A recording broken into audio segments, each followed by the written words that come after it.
In today's video, I'm going to show you how to reproduce vocals in the style of Billie Eilish, particularly in the song What Was I Made For? The goal of this isn't to recreate everything exactly the same, it's more to show you how you can use these tools and techniques to get a similar sound and style in your own productions. So without further ado, let's jump in. Okay, so let's have a listen to the vocals all together in context with the music. I don't know how to feel, but I wanna try. I don't know how to feel, but someday I might. Someday I might. So that's what the vocals sound like with all the processing on them. So let's break it down from the very beginning. We recorded it in this room on this mic, the Shure SM7B. Lucy was sat here, and I have a movable panel that I use just for any reflections that are going to go back into the microphone. We don't have to worry too much about that because it's a dynamic mic. It's not going to pick up as much as a condenser, but I just wanted to keep it as clean as possible. This is to show as well that you don't need any fancy equipment and fancy gear and all of that stuff. This is like a $300-400 mic. It's going through an Apollo Twin. I did some processing in console. It would have been something similar to this, so an LA2A, and I normally run through this Avalon preamp as well. So it's recording through a little bit of compression and analog emulation, but aside from that, we're literally just recording through a Shure SM7B in a crappy room, and this is what it sounds like. I don't know how to feel, but I wanna try. Okay, so it's a great vocal performance. There is zero processing on this. So we worked on the placement a lot, on getting that breathiness that Billie Eilish has. And of course, this is a completely different singer, so it's not going to sound 100% the same because completely different vocal track, completely different mouth, completely different voice, vocal tone, etc. But Lucy nailed this. So let's break down the whole vocal chain for this lead. So first off, I'm just cleaning it up a little bit. Because it's not in an ideal recording environment, I just wanted to do some gentle denoising. So I'm using RX voice denoise. I don't know how to feel. So that's always the gamble with these kinds of plugins. You lose a lot of top end and air, which is exactly what we needed in this. So I'm compensating for that later on down the line. But the whole goal is to kind of try and remove the room as much as possible. Now next, we have the best plugin ever that I cannot live without, and no one ever talks about it. It's RX Mouth Declick. So all of this stuff just gets rid of it. And if you've got a particularly clicky singer, you're gonna love this. So I've just got that on to get rid of some of those clicks. Then I'm limiting it just to get the peaks and kind of flatten everything out so that it's all nice and smooth dynamically. Then I'm compressing it with an LA2A. And here what I'm doing, which is a little bit cheeky, but it's a secret that I'll let you in on, and this is a free plugin if you have Logic, is I'm using Match EQ.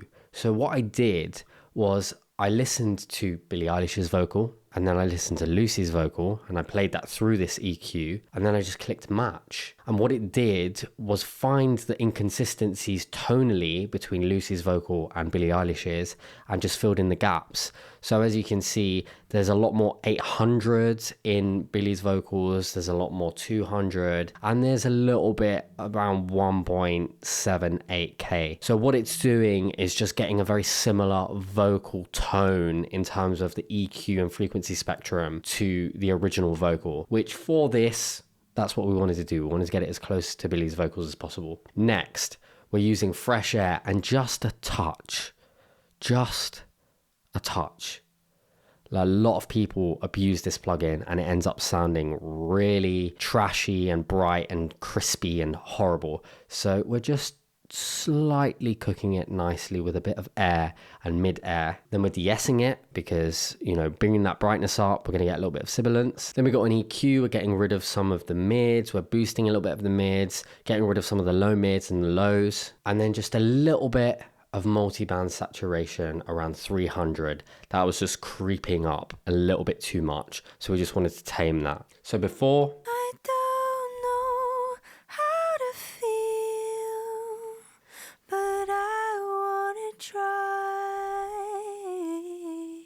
And then after, I don't know how to feel, but I wanna try.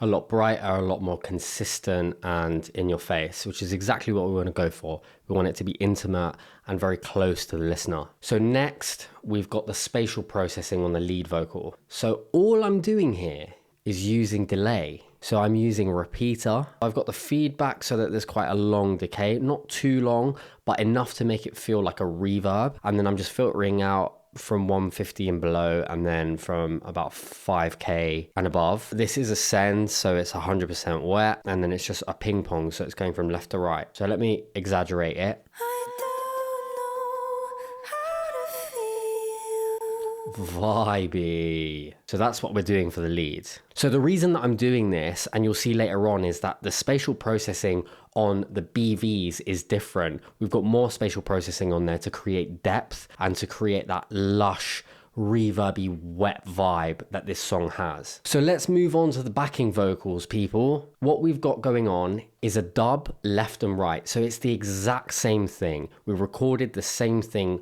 twice and then panned it hard left and hard right. And that sounds like this. I don't know how to feel.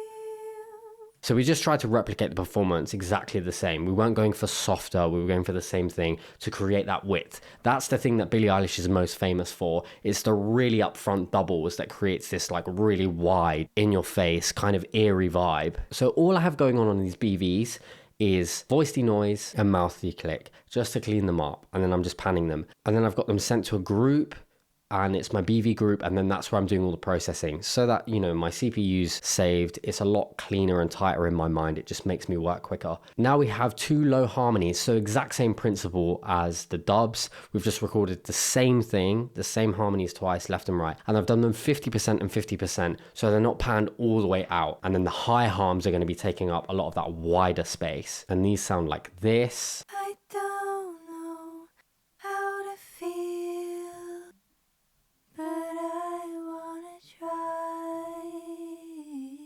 So these are a lot softer. And then later on, we've got these high harmonies. Same principle, we've recorded them twice, panned them right and left. And these sound like this. But someday I might. Someday I might. And then the final thing is we noticed that there were some harmonies just emphasizing someday. And this is something that you can do in your own productions, and it's a really great way to emphasize certain words. So just here, we're punching these in. But someday. Now, it doesn't sound great on its own, but in the context, it just fills it up and gives it a sense of differentiation and contrast. So here's what they sound like all together. I don't know how to feel, but I wanna try.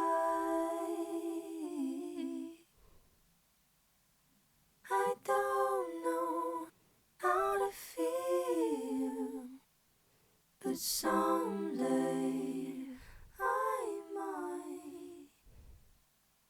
Someday I might. Lush. Okay, so let me show you how to process them. First off, we've got a limiter doing the same thing. It's just attacking the peaks, trying to level everything out a little bit more. And then we're using match EQ again. I've got the acapella, so I just played it through here, then played Lucy's, and then we matched that tonally. You can see that there's quite a big differentiation here. There's more air, there's more 10K, there's more 500 and less lows. Then I'm just doing a little bit more EQing of my own, getting rid of some of those low mids. In the context of Lucy's vocals, it was just building it up too much a little bit. And that's the thing, you can't try to mimic someone else's vocals. You're going to have to use your ears and the context of how you're doing things yourself as well to be able to mold it to the singer, to the microphone that they sang on, to the room that they were in. All of these things are going to affect the recording and how you're going to mix it. Then we've just got de-esser and then track spacer. What I'm doing here is I'm getting these out of the way of the lead vocal so that these are enveloping the lead vocal, but they're not getting in the way. So I'm side chaining it to the lead. I'm clicking mid side. I'm pulling it all the way down, almost 100% mids. So what we're doing is making sure in the middle, there's nothing fighting with it. So it's going to force these to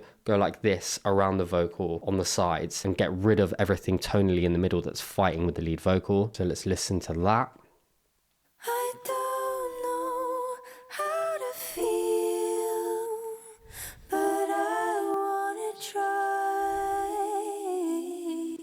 massive difference. They're just really getting out of the way. And now where this really shines, it's the spatial processing. First off, we're sending it to the same delay. Surprise, surprise. I'm driving that a little bit more so it's wetter and it's creating more width. And now the super lush reverb that we hear. So I'm using Verb Suite for this, the BM7 model, and I went for a vocal plate and the decay is just under 2 seconds. I've boosted a little bit of the highs, gotten rid of some of the mids and some of the lows. And then what I'm doing is just EQing it. So there was some mid build up, some low mid build up and the lows. But what I wanted to do was have a lot of shimmer. So typically a lot of the time you're going to want to get rid of the high end in your reverb. It's going to be too shimmery. But for this particular song, we wanted to keep that in, especially with the airiness. That's kind of going to accentuate the shimmer and the long tail of the reverb that gives it that ethereal vibe. So let's hear it. I don't know how to feel, but I wanna try. And all together, it sounds like this. I don't know how to feel, but I wanna try. I don't know how to feel, but someday I might.